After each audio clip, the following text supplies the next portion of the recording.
A question for all you homeowners. Are you doing the regular maintenance on your AC system, your dryer vent, the ducts that are running the air through your house? Well, my guest today says it's something that you really need to stay on top of. Jessica Wicks is the brand president of Ductz, a franchise based in Ann Arbor, Michigan. She'll tell you what will happen if you neglect taking care of these items and what you should look for when you're hiring someone to come out to your house and do the work. I'm George Siegal, and this is Homeowners Be Aware, the podcast that teaches you everything you need to know about being a homeowner. Jessica, thank you so much for joining me today. Well, thank you for having me, George. Good to be here. Yeah, you're in a little community that I love, Ann Arbor, Michigan, such a beautiful place. I appreciate you taking the time. Now, we're talking about ducts today and also cleaning a lot of things around the house that people might take for granted and not do. So as homeowners, as part of our regular maintenance, how much should we really be thinking about this stuff? Well, Ductz core services obviously include duct cleaning, also includes HVAC cleaning, restoration. So there's a lot more to your heating and cooling system, of course, just, aside from the duct work. We also clean dryer vents. We clean the condensing units, so the coils on your condensing unit outside, and we clean exhausts. So huge commercial exhausts down to your bath exhaust. And so all of these items need to be maintained a lot of times because they're out of sight, they're out of mind, and they become part of deferred maintenance, which then becomes a problem down the road. Oh, absolutely. I think most homeowners don't think about those things until they have to think about them, until there's some kind of problem pops up. So how much can you be ahead of the curve by doing regular maintenance and staying out in front of all these things? Well, we'll speak first to your HVAC unit and system. So your HVAC system, obviously you should be changing your filters, and everyone knows that. Do they? No, they don't. No. But what's really cool now is you can get on filter programs, and you can even just order your filter to arrive every month, every quarter, whatever it is, as a reminder to change your furnace filter, your air handler filter, depending on where you are in the country. So that's, honest to goodness, the one biggest maintenance problem that we see every day. The second one is failure to clean and maintain your dryer vent. So your clothes dryer, any typical family is doing 5 to 7 loads a week. You of course clean the lint trap with every load, but still things get past there. How many times have we washed on accident, Kleenexes or paper towel or something like that? It gets past there and it gets clogged and clogs the dryer vent. When you get to a certain point of contamination inside of that dryer exhaust, you now have a potential for a fire. So you don't want that to happen. Most newer dryers will cycle off when they get too hot. So if you ever notice that your dryer is hot to the touch on the outside, your clothes come out very, very hot, like you're unable to handle them. There's a hot smell in your dryer. All of these different things are signs that you should have your dryer vent cleaned, and you should have it cleaned annually, to be honest. Now, I would encourage people to Google video of that, because if you've ever seen one of those vents blown out, the amount of things that come out of there is pretty overwhelming. But we don't really think about it because you go, it's working, so I'm not really worried about it. Right. No, that's exactly it. When that's cleaned, oftentimes we'll remove at least a 5-gallon bucket for a residential dryer, but commercial dryers, I mean, it's huge containment that we have to do for all that debris removed from a commercial dryer. Now, I want to go back to the air filters because I had an AC guy tell me one time, and I think they told me this in Home Depot, although I take anything they tell me there with a grain of salt, is when you put your air conditioning vent in, or the filter, sometimes people think, well, I'll get the really hypoallergenic one that has the highest rating. And I had an AC guy tell me that's not good because it prevents airflow from going through and actually cooling your house efficiently. So what's the right answer there? So the right answer is to use the filter that your system was designed to use. And you should be asking your HVAC installation company what filter is recommended. For most residential units, your typical filter is a MERV 8. Sometimes you can push it to a 9. After COVID, they were suggesting a MERV 13, which your heating and cooling guy was spot on when he said when you increase the filtration, you're actually blocking the air. And then you're looking at the blower working too hard. You're looking at a possible cracked heat exchanger, things like that. You're putting too much pressure in the system and it can't push the air as it was intended. Well, you know what I think confuses us homeowners is especially if it's new construction, the builder usually sticks a filter in there that probably cost them a penny that has no filtration Right. whatsoever. And then you're upgrading that yourself. So you assume that they're starting you with the right thing, but you really can't assume that. No, you can't. You should always ask. Or your system always comes with a handbook and a user handbook. So you should look there first because you don't want to put your house and put your family in danger by increasing the filtration when you think that you're doing what's best for your home. Could actually be posing a threat. So Okay, now when I look up duct cleaning, because I've had that looked into for my house because we get a lot of dust in here.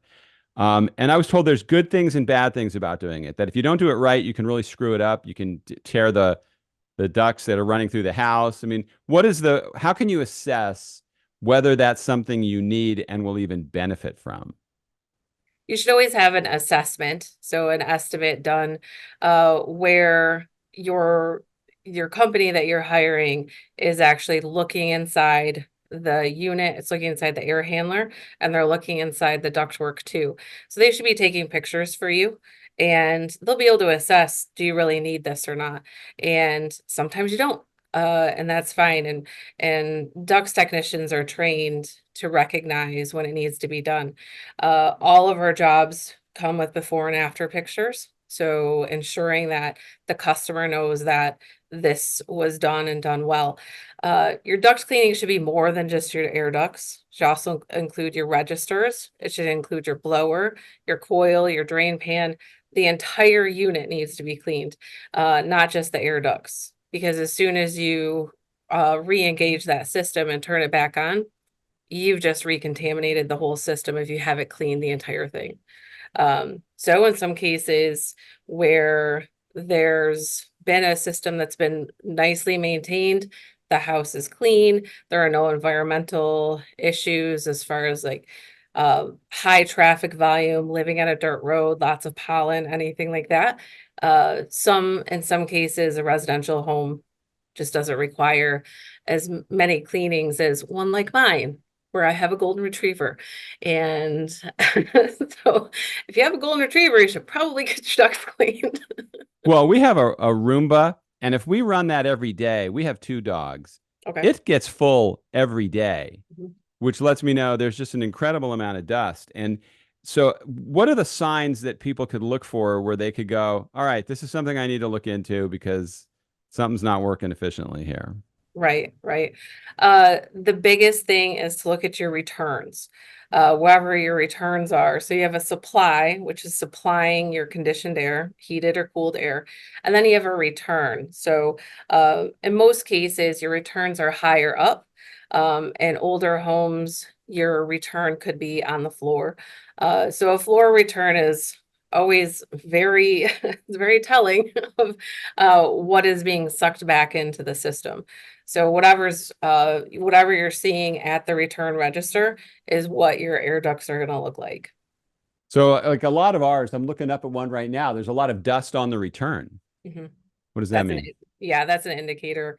You could probably use a good duct cleaning. I But would just you're right, if someone comes in and they're just using a brush system with just the canister and they don't have a negative air machine and they're not using compressed air and agitation tools, they're probably they're doing more harm than good to your system. How would you know if they tore one of them? I mean, because they're all those, they look like aluminum foil vents. If you look up in the attic, it looks like something that would tear very easily. Flex duct does tear easily. There are special brushes and special air whips for just cleaning flex duct. And so you do have to be very careful and make sure that your contractor is using the appropriate tools for the job. Just like any job, there are certain tools for certain surfaces, and same is true for air ducts. Now, sometimes it's frustrating when you call out a professional and you watch what they do, and it's actually something pretty simple. Like we have a Sub-Zero, I think it's a Viking or Sub-Zero refrigerator. And so we're supposed to get the coils cleaned they say every 6 months to a year. So the guy pulls open the vent, goes in there with a little broom vac, cleans it out. $200 later, he's done. Took him about 10 minutes. So it Right. looks like that's something I felt comfortable tackling myself. I could go in there and clean those ducts. The ones that are up and running through the entire house, not so comfortable with that. Right. It's not a do-it-yourself job. Absolutely not. Yeah, but some of them are. I mean, if you know you can actually do something, coils on a refrigerator, I mean, they do say to shut it off so you don't electrocute yourself. There are certain things that I think homeowners should be less likely to dive into than others. Like I don't think, unless you really know what you're doing, I don't think anybody should mess with electrical. But if it's a cleaning thing, sometimes that's based on we're too lazy. We probably won't be as thorough as you. You have people that Right. are trained to know exactly what to do. I mean, you know, there's no getting around. It's better if a professional does some things, but there's some stuff we can do ourselves. Absolutely. I would never recommend cleaning your own dryer vent, simply because we get hundreds of calls each year that they bought a kit at one of the box stores for $40, and they were using the rods and the brush to clean their system, and it works really well if you're doing it well. Um, if you reverse the drill, because it attaches to your drill, if you reverse the drill, all of the actual rods come apart. So we get calls to come and retrieve the actual rods and brushes. We get several of those calls each year. Read the instructions, never reverse the drill, and it's always good to use compressed air of some sort. We have special tools that actually reverse the air back toward you, so you can pull the debris toward you rather than pushing it back into the dryer. If you have a flex hose from your dryer vent, or as your dryer vent, you can just, to be honest, you can go and pull that off and just replace it with a new one. Get a new clamp, new foil tape, a new transition outside. You could certainly want to, if you're able, you could tackle that yourself, but you're much better off to just call someone who knows exactly what they're doing and exactly what your needs are. Now, maybe you already do this, but if not, I'm giving you a great idea. You should really have two types of pricing. One for calling us the first time, and the second one is calling us to fix something you tried to do yourself. Yes, yes, you're right. I like this idea. It's a good Yeah, one. there's a lot of merit to that. It's like, hey, if you're going to really screw something up and make our job more difficult, you're going to pay for it. I know plumbers who do that. Yeah, no, plumbers, I interviewed a guy in your building who was great, Matt O'Rourke. But yeah, some plumbers, I they come out there and they're doing something that looks really simple because they have the right tools to do it. But what you don't realize as a homeowner is if you take on a project like that and mess it up, especially if it involves water shooting through your house or a toilet backing up or things, there's things you can really mess up that then just make the problem worse. Right, right, exactly. Yeah, no, I try to avoid doing that. Now, women in your profession, I was interesting to see that originally there weren't a lot, but now you see that changing. Are there a lot more women that are getting involved in doing what you do? Absolutely. It's a great field. It's a great industry. I really enjoy it, but I grew up in this. I worked for my dad's heating and cooling company here in Ann Arbor, Michigan. And so with that, we're seeing more and more women. It's a great industry because there's a lot of movement, a lot of potential for growth. So you can move into new roles fairly quickly. You can relocate should your family needs to relocate. The heating and cooling industry is booming, and we'd like to see that. Especially, we were seeing a pattern about 4 or 5 years ago where, similar to electricians and plumbers, the trades were aging out faster than they were being replaced, and they're retiring, and we didn't have the replacements for those journeymen and HVAC technicians. So it's definitely switched. We're seeing a different mindset for trade schools, rather than just assuming a new graduate, high school graduate, is going to university and to college. Trade school is an option, and it's an acceptable option, and we love to see it. It's The industry is growing. It pays well. There's a lot of room for growth, a lot of education available, and so it's amazing. For women, same thing. And we were seeing too, um, here, just within our company, there's definitely been a shift. And just to have other women kind of, beside me and behind me, and it's been incredible. It's been a lot of fun, and we all have each other's backs. um and lots of business coaches, women business coaches. We see that the women are really, they're really capable of juggling a lot, being organized. They're reading through financials very quickly. They also are very empathetic when they're speaking to a franchisee. We coach franchisees after they come through training, and on everything from sales to finances to HR to I need, where's my growth at? So when do I add more equipment? When do I add a salesperson or another truck? And just seeing all of those different milestones where we could consider that as a growth point is huge. So we support each other, support one another, and it's a great industry to be in.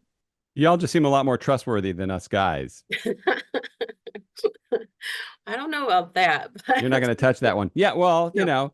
I always feel like somebody's trying to take me. So it's nice to see that's really changing. And then when when you set up franchises for businesses around the country, to me the biggest challenge is those companies finding good people. And I know I can speak for where I live in Tampa. There's a lot of knuckleheads that show up at your door when you call different trades, and it to me that's the biggest challenge in running a business is the people you could. If you're good as an organized leader of people, you still got to have good people.